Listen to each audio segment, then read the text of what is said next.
I teach service. I teach service to the level 1s in class, and I supervise 2 dinner labs twice a week. Well, we've learned how to communicate differently. We wear masks all the time.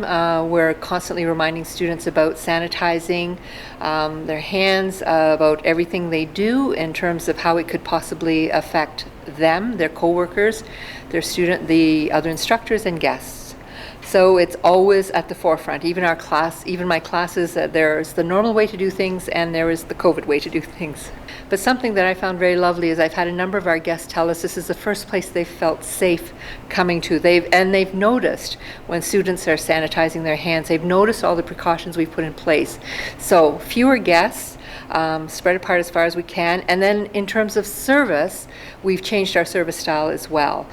We try to limit the contact between the customers and the students, and we try to keep students within a certain section so that the same people are waiting on the same guests.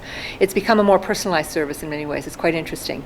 Well, I'm going to go back to communication, number 1. I think sanitation is in the forefront. If you're in the food service industry, you're always going to be careful about sanitation. But I think communication we've had to really think about how we communicate with our guests, because with our faces covered, particularly with the goggles, we really have to use our body language thoughtfully. We have to use our posture. We have to use our voice in different ways. So I think that may well be something that carries forward. I hope so.